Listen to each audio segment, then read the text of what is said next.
नमस्कार प्यारे बच्चों, कैसे हैं? उम्मीद है आप बढ़िया होंगे। तो जैसा कि आपको पता है कि हम लोग क्लास 12th के हिंदी मीडियम में फिजिक्स यानी भौतिकी पढ़ा रहे हैं। उसका आज ये चौथा लेक्चर है। अगर आप इससे पहले 3 लेक्चर को नहीं देखे हैं तो दिए गए प्लेलिस्ट में डिस्क्रिप्शन में पूरा आपका लिंक पड़ा हुआ है, आप वहां जाके मुफ्त पढ़िए। और इसके बाद हम लोग अभी आज टॉपिक पे चर्चा करने वाले हैं जिसका नाम है बच्चे लोग कि आवेश का मूल गुण। चौथा दिन है। हम लोग इससे पहले पढ़े थे आवेश क्या है, आवेश के जनरल गुण क्या है, फिर आज पढ़ रहे हैं मूल गुण क्या है। इस पे डीपीपी आज नहीं कल सॉल्व होगा। आज मिल जाएगा आप लोगों को डीपीपी, डिस्क्रिप्शन में लिंक है। और कल हम लोग इस पे सॉल्व करेंगे। बिहार बोर्ड लेवल का एकदम 2x2 जो ऑब्जेक्टिव आ जाएगा, बिल्कुल वही ऑब्जेक्टिव हम लोगों को सॉल्व करना है। ठीक है, तो चलिए आज हम लोगों को चौथा दिन में जरा पढ़ते हैं आवेश के मूल गुण क्या होते हैं। चलिए पूरी बात को समझिए। देखो बच्चे लोग, एक तो होता है गुण और एक होता है मूल गुण। जैसे एक बात बताओ, एक आदमी जैसे कि आपके एक आदमी के अंदर, ठीक है ना, वो ईमानदार हो सकता है या नहीं हो सकता, वो कंडीशन पे डिपेंड करता है, ये गुण होना चाहिए। लेकिन एक आदमी सांस लेगा, क्या ये नॉर्मल गुण है, ले भी सकता है नहीं भी ले सकता है, या एकदम मूल गुण है? ये तो एकदम मूल गुण है, क्योंकि सांस लेना एकदम हर आदमी के एक गुण है जो पक्का उसको फॉलो करेगा। जो भी इंसान होगा उसके अंदर पक्का ये गुण होगा। उसी प्रकार लेकिन बाकी गुण वेरी कर भी सकता है, कंडीशन पे डिपेंड करता है। अगर वो ईमानदार, अगर उसके लिए सब कुछ ठीक है तो वो ईमानदार रहेगा, उसके लिए सिचुएशन खराब होगा तो बेईमान बन सकता है। तो ये गुण है लेकिन मूल गुण नहीं है। मूल गुण ऐसा हुआ जो सब जगह सबके साथ प्राप्त हो। मूल का मतलब ही होता है जो सब में हो। तो जहां 4 जगह वहां 3 गुण पक्का फॉलो करेगा। पहला गुण क्या है?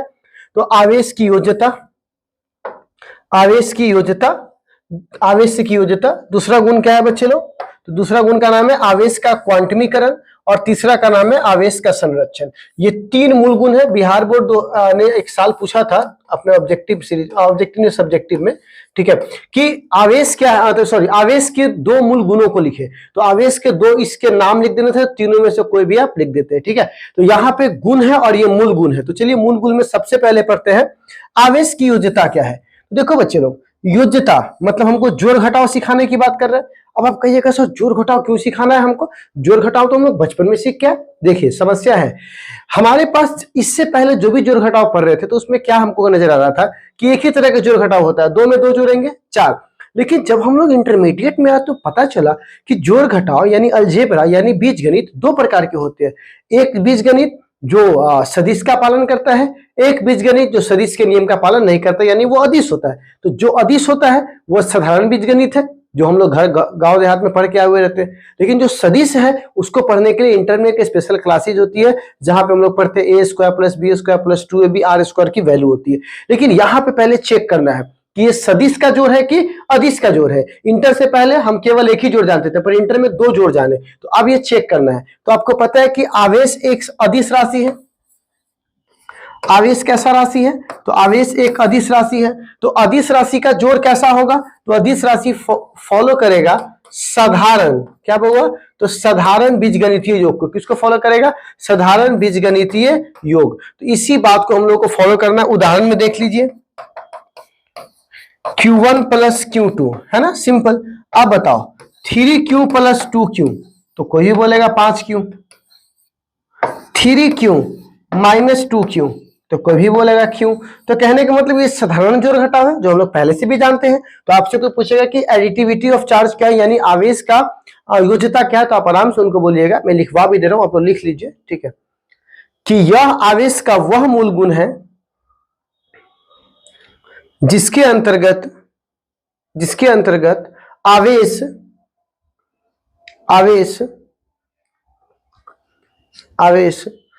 साधारण बीजगणितीय योग का पालन करता है।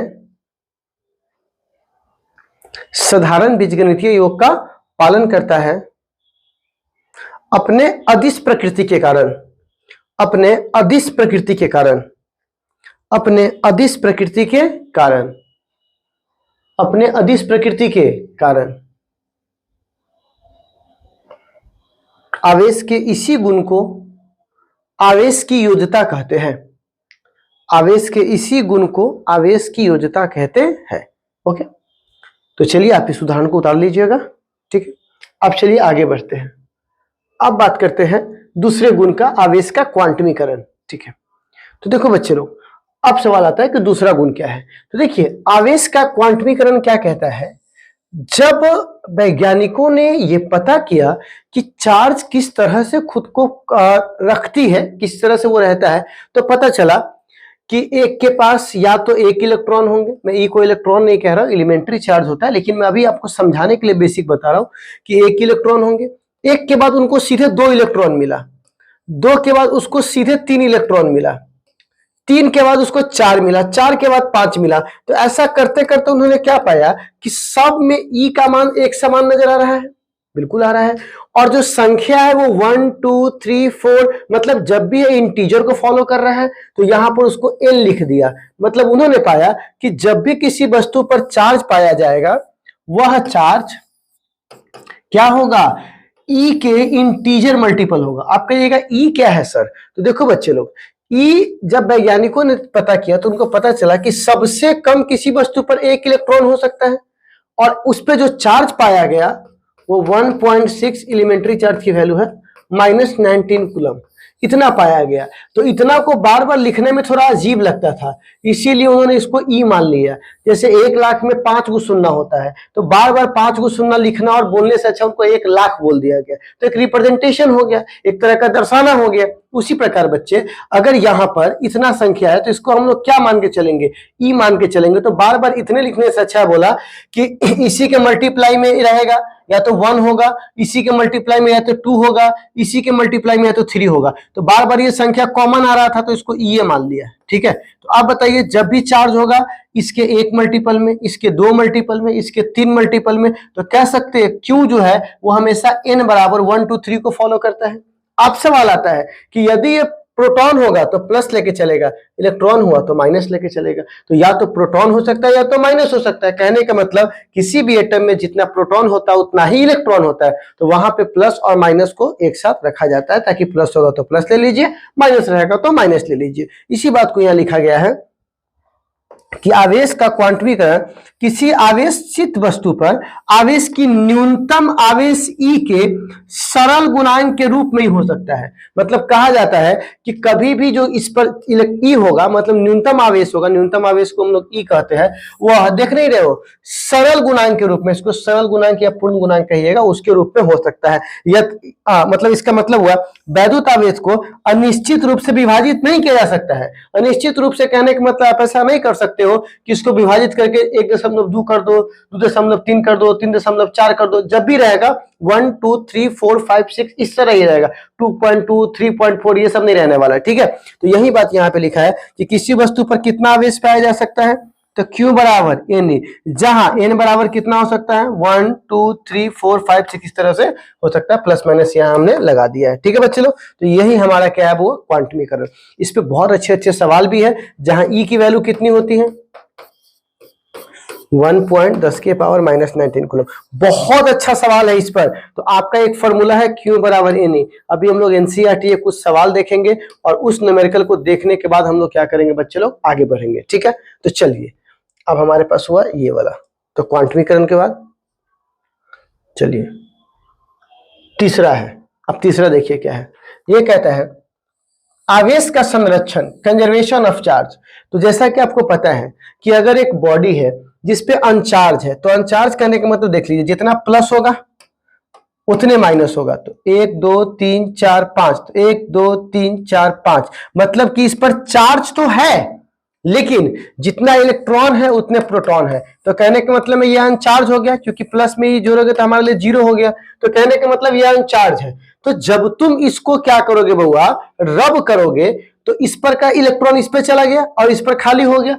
तो एक बात बताओ, ये तो आवेशित हो गया, ये ऋणात्मक रूप से आवेशित हो गया, और इसको इलेक्ट्रॉन छोड़ के गया तो ये धनात्मक रूप से आवेशित हो गया। तो क्या बताइए, आपने आवेश को उत्पन्न किया है या आवेश का स्थानांतरण किया है? मतलब एक बॉडी से दूसरे बॉडी में भेजा है बस। तो कोई भी बोलेगा कि तुम ऐसे रब किए तो क्या हुआ, इस पर से इलेक्ट्रॉन इस पर चला गया। तो आपने प्रोड्यूस नहीं किया, उत्पन्न नहीं किया, बल्कि तुमने इस पर से इलेक्ट्रॉन को बस दूसरे पर भेजा है, ठीक। तो आप आवेश की उत्पत्ति कर सकते हैं, मतलब ना ही तो आप उत्पत्ति कर सकते हो और नहीं तो विनाश कर सकते हो। बस केवल एक बॉडी से तुम क्या कर सकते हो, दूसरे बॉडी पर आप आवेश को दे सकते हो। तो यहां पर वही बात कहता है, इस सिद्धांत के अनुसार आवेश का ना ही तो नष्ट किया जा सकता है ना ही तो उत्पन्न किया जा सकता है। जैसे आत्मा, आत्मा अमर है, आत्मा की नहीं तो उत्पत्ति होती है नहीं तो विनाश, वो केवल एक रूप से दूसरे रूप में, मतलब एक शरीर से दूसरे शरीर में क्या होता है, बस परिवर्तित होता है। ठीक है, ये बच्चे लोग यहाँ पर वही वाली बात कहते हैं कि जिस तरह आत्मा का ना तो उत्पत्ति होता है ना ही तो विनाश, उसी प्रकार यहाँ पर क्या होगा, न इस सिद्धांत के अनुसार न आवेश को नष्ट किया जा सकता है न उत्पन्न किया जा सकता है, केवल एक वस्तु से क्या हुआ, दूसरे वस्तु पर हम स्थानांतरण कर सकते हैं। इसी को क्या बोलते हैं, आवेश के संरक्षण का सिद्धांत। मतलब अगर आप ध्यान से देखिएगा तो शुरुआत में यहां पर चार्ज 0 है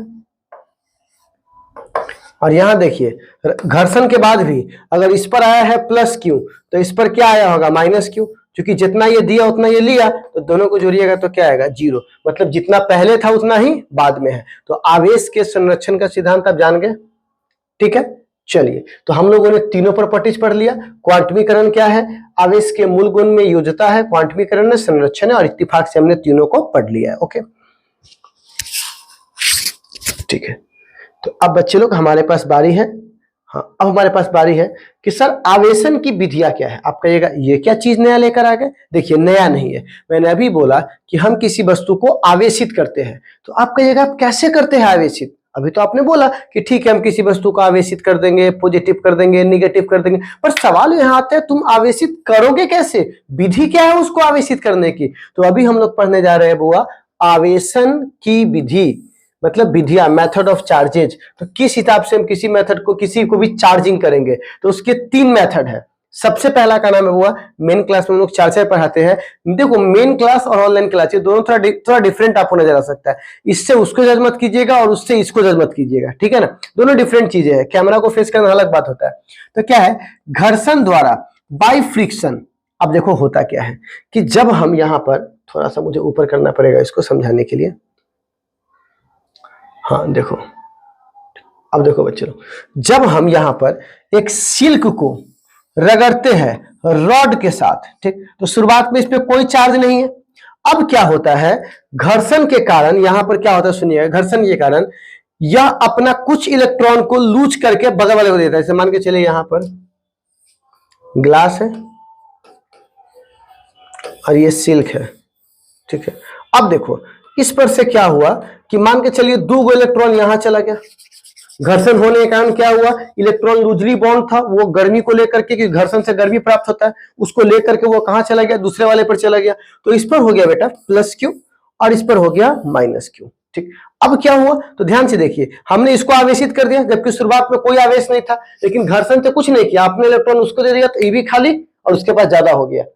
जो पहले था उतना ही है, बस अपना क्या किया उसको दे दिया। अब बताइए ये क्या हो गया प्लस क्यू, ये क्या हो गया माइनस क्यू। तो अब बताओ यहां पर आवेशित हो गया कि नहीं हो गया, तो ये घर्षण के कारण नहीं हुआ। लेकिन अभी ये बताइए घर्षण होने के बावजूद भी यह कंजर्वेशन यानी कि आवेश के संरक्षण का पालन किया कि नहीं किया, तो बिल्कुल किया, यस। क्यों, क्योंकि शुरुआत में भी 0 था और अभी भी जोड़ के देखिए तो प्लस माइनस क्या मिलेगा आपको, 0, ठीक है। तो ये सी बात यहां पे लिखा हुआ है कि जब 2 वस्तुओं को आपस में रगड़ते हैं तो उसके मध्य इलेक्ट्रॉन का स्थानांतरण के कारण, बिल्कुल इलेक्ट्रॉन स्थानांतरण हो रहा है, यहां से यहां भाग रहा है, ये वस्तुएं आवेशित हो जाती, हो भी गया, ये धनात्मक रूप से, ये ऋणात्मक रूप से। दोनों वस्तुओं पर बराबर तथा विपरीत प्रकार के आवेश उत्पन्न होते हैं, हुआ कि नहीं हुआ।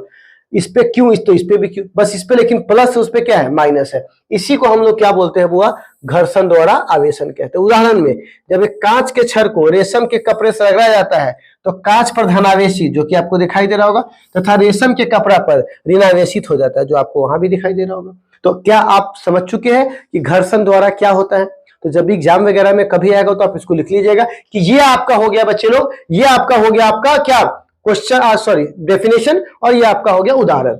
चलिए अब इसके कुछ और भी उदाहरण हैं।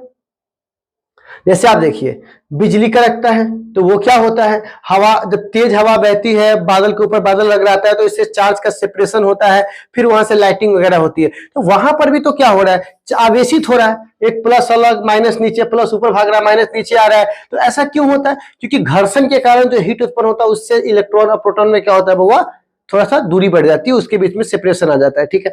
उसके बाद आप बैलून को रगड़ के देखिएगा, बाल से रगड़िएगा तो चिपक जाएगा, वहां भी स्टैटिक इलेक्ट्रिसिटी काम करता है। मतलब इसी को स्थिर विद्युत भी कहते हैं। कैसे? तो जब यहाँ पे आप इसको रगड़ते हो तो उस पे इलेक्ट्रॉन पे लूजली बॉन्ड इलेक्ट्रॉन उस पे चले जाते हैं, जिससे वो इसको टच करने पर क्या होता है, पकड़ने रहता है, तो आपको स्पार्क सडन झटका लगना, ये सब महसूस आपको होगा, ठीक है। तो चलिए, ये हो गया घर्षण विधि। घर्षण के बाद आता है वो इंडक्शन विधि। इंडक्शन को हिंदी में कहते हैं प्रेरण। अब प्रेरण शब्द का मतलब क्या हुआ, जरा समझाइए सर। तो देखो बच्चे लोग, प्रेरण शब्द का मतलब होता है कि प्रेरणा लेना। क्या लेना बच्चे लोग? प्रेरणा लेना। आप कहिएगा सर ये प्रेरणा लेना क्या है? तो इसका मतलब होता है कि जब आप किसी को बिना टच किए, मतलब उसको देख के उससे प्रेरित हो जाओ कि अरे उसने कितना अच्छा बात बोला यार, क्या हमको उसकी तरह बनना है। मतलब कि आपने उससे मिले भी नहीं, लेकिन केवल उनके बातों से आप प्रेरित हो गए बिना टच के भी। तो यहां पर प्रेरणा का मतलब भी वही होता है कि जब आप देखिएगा, मान के चलिए आप एक रॉड लेकर आए, आप कहिएगा सर बिना टच के हमने चार्ज कर दिया। बिल्कुल कर दिया, ठीक है। अब देखो यहां पर हम एक रॉड लेकर आए, तो शुरुआत में तो ये अआवेशित था, तुम एक रॉड लेकर आए तो सारे निगेटिव इधर आ गए और सारे पॉजिटिव इधर चले, क्योंकि शुरुआत में तो बाईपास है आपस में, जैसे पहले भाई भाई में बंटवारा नहीं हुआ है, तो सारे औरतें इधर चले गए, सारे पुरुष इधर चले गए। अब कुछ समय के बाद बंटवारा हो गया, तो जो औरतें उधर गई तो उधर ही रह गई, और क्योंकि बंटवारा हो गया ना, और जो पुरुष इधर था वो इधर ही रह गया। तो आप बताइए ये आवेशित हो गया कि नहीं हो गया? बिल्कुल हो गया। लेकिन हम बताइए किसी आवेशित वस्तु से टच करवाया है? नहीं करवाया है, लेकिन फिर भी इसको क्या कर दिया, वो आवेशित कर दिया है।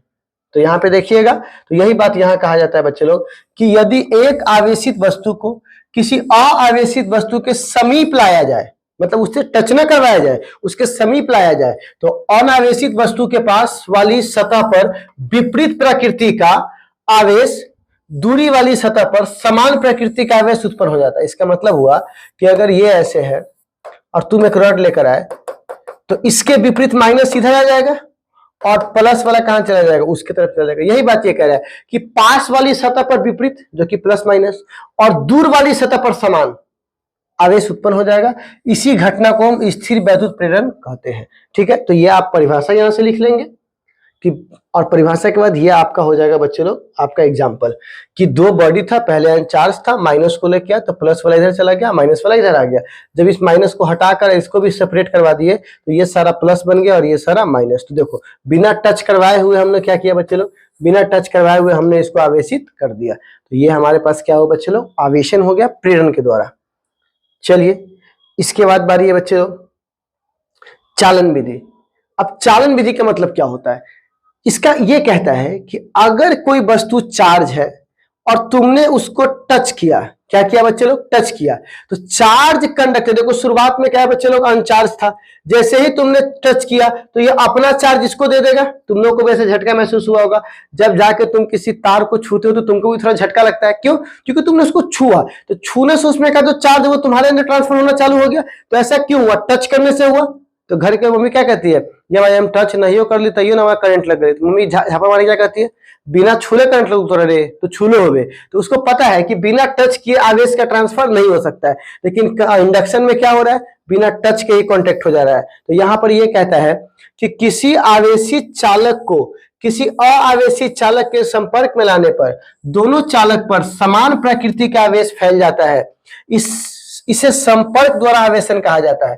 बिल्कुल, जब किसी चालक को अआवेशित चालक किसी आवेशित चालक को अआवेशित के पास लाकर उससे टच करवाइएगा तो ये अपना आवेश भेजकर उसको भी क्या करेगा? वो चार्ज कर देगा। तो इसी विधि को हम लोग कहते हैं चालन द्वारा आवेशन। तो ये हमारे पास क्या था बच्चे लोग? अभी हमने दो चीजें पढ़े। सबसे पहली बात कि चार्ज का हम लोगों ने पढ़ा कि चार्ज का, सबसे पहले हम लोगों ने पढ़ा कि चार्ज का मूल गुण क्या है, तो 3 मूल गुण के बारे में पढ़ा। फिर आवेशन का कारण क्या है, तो बिल्कुल हमने इसके बारे में पढ़ा। तो चलिए इसमें क्या है ना कि जो हम लोगों ने पढ़ा है आवेश का क्वांटमीकरण, उस पर सवाल है और कुछ और भी सवाल है जैसे हम लोग यहाँ देखते हैं, ठीक है ना। सबसे पहला सवाल हमारे सामने कहता है कि ये सवाल देखिएगा, सबसे पहला सवाल हमारे सामने है, ये कहता है कि किसी, ये चौथा नंबर सवाल है, ये कहता है किसी वस्तु का वैद्युत आवेश क्वांटमीकृत है, इस कथन से आप क्या तात्पर्य है? तो सिंपल सी बात है, क्वांटमीकरण की परिभाषा इसमें लिख देंगे। कि आवेश का क्वांटमीकरण क्या कहता है, पूर्ण गुणांक के रूप में पाया जाता है, ये बात आपको यहां लिख देना है। बी में कहता है स्थूल अथवा बड़े पैमाने पर वैद्युत आवेश के व्यवहार करते समय हम वैद्युत आवेश के क्वांटमीकरण की उपेक्षा कर सकते हैं। कैसे कर सकते हैं? बिल्कुल कर सकते हैं। देखिए कैसे, जैसे मान के चलिए किसी के पास, आपके पास बहुत रुपए बाकी है, मतलब 25 लाख 30 लाख रुपए बाकी है, और आपके पास बोलिए कि हो भाई मेरे पास 25 लाख रुपया ना हो, से 10 रुपया कम ले ला, तो तुम क्या बोलोगे? दूर जा ले। तो क्यों? क्योंकि जब बड़े पैमाने में बात होता है ना, छोटी मोटी पॉइंट वॉइंट को हम लोग उतना वैल्यू नहीं करते। तो वही बात कहता है कि क्वांटिफिकेशन ये बताता है छोटी मान को, और बड़े पैमाने पर आप छोटे मान को आप इग्नोर कर सकते हो। तो इसका भी आंसर क्या हो जाएगा? हाँ, हम बड़े पैमाने पर छोटे क्वांटिफिकेशन की उपेक्षा कर सकते हैं, क्योंकि बड़े बड़े लेवल पे छोटे छोटी पॉइंट वॉइंट की बातें नहीं भी करोगे तो काम चल जाएगा। वो आपका पावर जो रहता है वही आपकी वैल्यू को देख लेगा। ठीक है, अब कहता है जब, अगला पॉइंट पांचवा, जब कांच की छड़ को रेशम के टुकड़े से रगड़ते हैं तो दोनों पर आवेश आ जाता है। इसी प्रकार की परिघटना को वस्तुओं की अन्य युग्मों से भी प्रक्षेपण किया जाता है। स्पष्ट कीजिए कि यह प्रक्षेपण आवेश संरक्षण के नियम के किस प्रकार असमंजस रखता है। तो अभी तो मैंने बता दिया बच्चे लोग कि अगर आप एक ग्लास का रट लीजिए और उसको सिल्क से रगड़िए, तो रगड़ने पर इस पे 3 प्लस तो 3 माइनस, क्योंकि यही का इलेक्ट्रॉन इसको छोड़कर आया है, तो इस पर समान किंतु विपरीत आवेश होंगे। तो शुरुआत में भी आवेश 0 था और अंत में भी आवेश क्या है? 0। इसी के लिए यह आवेश के संरक्षण के नियम का पालन करता है। बस इतना ही लिखना था। अगला देखिए, अगला एनसीईआरटी का क्या सवाल है? तो अगला एनसीईआरटी का सवाल है 11 नंबर। हाँ, ये रहा 11 नंबर क्वेश्चन। 11 नंबर क्वेश्चन क्या कहता है उसको जरा देखिए। 11 नंबर कहता है ऊन के रगड़े जाने से कोई पॉलिथीन का टुकड़ा इतना कूलम्ब ऋणात्मक आवेश रखता है। तो एक बात बताइए, हमको Q का मान कितना दे दिया? -3 गुने 10 के पावर -7 कूलम्ब, इतना दे दिया, और भी ऋण आवेशित तो माइनस लिख दिया। कह रहा है ए नंबर में स्थानांतरित इलेक्ट्रॉन की संख्या का आकलन कीजिए। ओ, मतलब n की वैल्यू हमसे पूछ रहा है। तो आप सबको पता है Q बराबर क्या होता है? Ne। तो बताइए n बराबर क्या होगा? सॉरी, n बराबर क्या होगा? तो n बराबर होगा Q बट्टे E। ठीक है, तो बताइए n, Q का मान कितना होगा? -3 गुने 10 के पावर -7, और E की वैल्यू -1.6 10 के पावर -19। तो आप काटिएगा तो ये माइनस माइनस प्लस हो जाएगा, और 3 को 1.6 से काटिएगा तो 1.8 के आसपास में आ जाएगा, और ये चल जाएगा तो कितना हो जाएगा बुआ? 12। ठीक, तो 1.8 को लिख सकते हैं लगभग लगभग में 2, क्योंकि यहाँ पे दशमलव को हटा करके, वो डिपेंड करता है कि आपका सिग्निफिकेंट फिगर क्या दिया हुआ है। तो यहाँ पे सिग्निफिकेंट फिगर में 1 के वो है, ठीक है, तो यहाँ पर भी सिग्निफिकेंट फिगर 1 ही होना चाहिए, इसलिए हम ऐसा किए। ठीक है बच्चे लोग, सिग्निफिकेंट फिगर भी व्यक्त करता है सार्थक अंक, ये 11th क्लास में आपको पढ़ना था। तो यहाँ पर क्या होता है बच्चे लोग, 1 में दिया हो तो हमको आंसर भी 1 में ही चाहिए था, यहाँ पे 2 सिग्निफिकेंट था इसलिए उसको हटाकर 2 कर दिए। अब कहता है कि क्या ऊन से पॉलिथीन में द्रव्यमान भी मतलब कि सहित होगा? बिल्कुल, द्रव्यमान भी होगा। देखिए जब एक इलेक्ट्रॉन जाता है तो कितना होता है बच्चे लोग? 9.1 10 के पावर -31 kg मास लेके चला जाता है, और तुम कितने इलेक्ट्रॉन को भेजे हो? 2 गुने 10 के पावर 12 को। तो अब बताइए तुमने इतना इलेक्ट्रॉन भेजा है तो कितना मास लेकर गया होगा? इतना लेकर गया होगा, क्योंकि एक इलेक्ट्रॉन का इतना है तो बाकी कितना होगा? m। तो मास बराबर हम लिख सकते हैं यहाँ पर 9 गुने 18.2 गुने 10 के पावर -31 में से 12 गया तो कितना बच जाएगा बच्चे लोग? यहाँ पे 19। ठीक, अब चूंकि आपको बता चुके हैं कि आंसर आपको एक ही में चाहिए, तो यहां पर लिख सकते हैं बच्चे लोग 20 10 के पावर -19 kg, एक शून्य का हटा के इसके ऊपर लगा दीजिएगा, यही आपका आंसर हो जाएगा। तो आई थिंक आप समझ चुके होंगे कि कैसे हमको न्यूमेरिकल सॉल्व करना है। तो एनसीईआरटी के 3 न्यूमेरिकल थे इस पे, जिसको हम लोगों ने देख लिया एक्सरसाइज वाले, ठीक है ना। 2 न्यूमेरिकल्स और है, उसको भी हम लोग चाहेंगे तो देख सकते हैं, लेकिन आप लोग एक बार जाकर के एक्सरसाइज में है, मैं बता देता हूँ कहाँ पर है। ये न्यूमेरिकल आपको बनाने हैं, कल की क्लास में आएंगे तो हम पहले इसी से चालू करेंगे, ठीक है। न्यूमेरिकल को बनाना कहाँ है एनसीईआरटी में?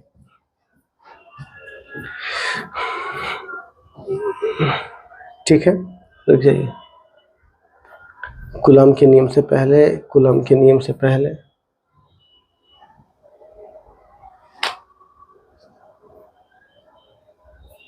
ये देखिए, ये आपका है, पेज नंबर देख लीजिए कितना है, पेज नंबर 6 है, जिसमें आपको यहाँ पर 2 एग्जाम्पल मिल जाएंगे। एक मिल जाएंगे, यदि किसी पिंड में 1 सेकेंड में 10 के पावर 9 इलेक्ट्रॉन ट्रांसफर हो रहा है तो बताइए 1 कूलम में कितना समय लगेगा, और एक कप जल में कितना। तो ये 2 सवाल मैं आपको दे रहा हूँ घर के लिए होमवर्क। फिर अगली मुलाकात होगी तो अगले क्लास में हम लोग इसको जरूर डिस्कस करेंगे। पहले आते मात्र इसी को डिस्कस करेंगे। तो चलिए आज के लिए बस, तो आप लोग इसको जरूर देखिए। चलिए मैं अगला टॉपिक पे चलता हूँ, ठीक है, कोई दिक्कत इसमें?